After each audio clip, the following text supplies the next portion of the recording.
Pedro, a Rocha, por James Akin. Uma das descobertas chaves na Escritura que me levou à conversão para a fé católica foi a percepção que Pedro é a rocha que Jesus fala em Mateus 16, 17 e 19.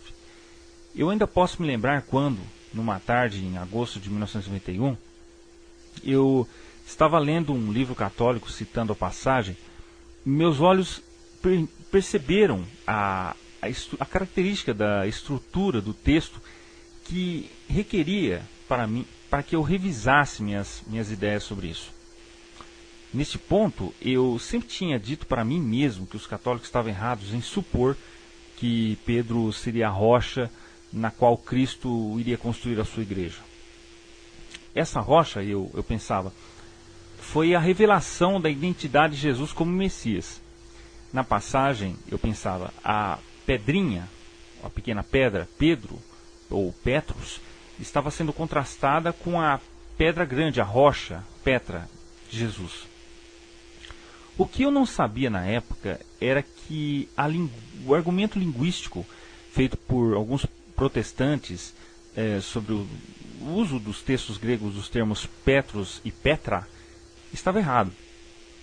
Havia uma distinção entre os significados desses termos em alguma poesia grega antiga, mas essa distinção já não havia no tempo de Jesus.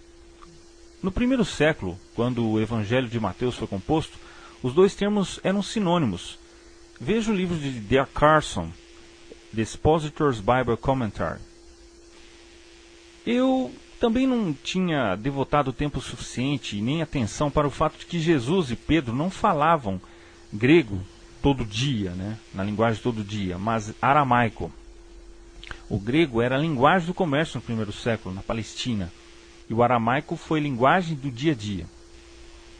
Por trás do texto grego de Mateus 16, 17 e 19, estava uma conversação aramaica, e nessa conversação não houve nenhuma distinção entre os termos representando Petros e Petra.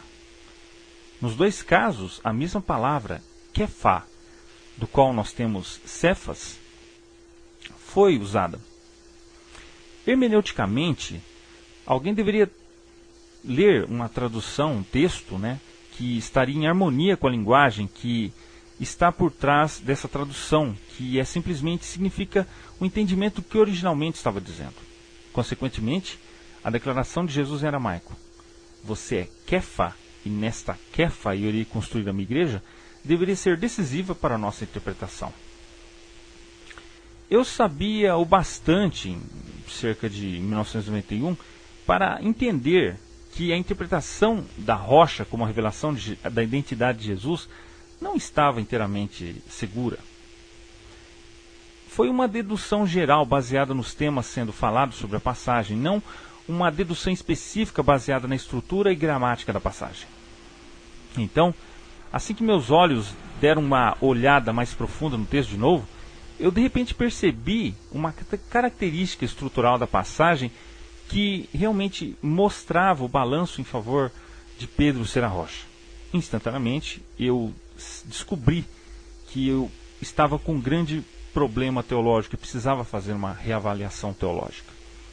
Por algum tempo, eu tinha percebido que se Pedro era a rocha, então ele seria o apóstolo, a cabeça dos apóstolos. E assim, quando Jesus retornou ao céu, o cabeça da igreja terrena teria que haver. E isso iria fazer dele, em essência, um papa. Se os católicos estivessem certos sobre Pedro ser um papa, então eles poderiam estar certos sobre outras coisas, sobre tudo. E assim, eu iria ter que fazer uma reinvestigação. Quando eu fiz isso, eu fui forçado a concluir que a Igreja Católica estava certa, e eu me tornei um católico. Depois de mais alguns estudos iniciais e profundos sobre Mateus 16, 17 e 19, eu fiz um estudo também e percebi que havia várias características estruturais da passagem que requeriam que Pedro fosse a rocha. Basicamente, a fala de Jesus para Pedro consistia de 3 declarações.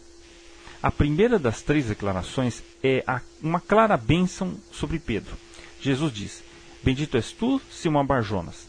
A terceira também é uma bênção: eu irei te dar as chaves do reino dos céus. Mas se a primeira e a terceira declarações são bênçãos, então a do meio, e eu te digo, tu és Pedro, também, tomada no seu contexto imediato, precisa ser uma bênção. Jesus não está contrastando e dizendo que, desprezando Pedro como uma pedrinha insignificante com a segunda declaração. Como as outras antes e depois, é uma bênção que Jesus lhe dá.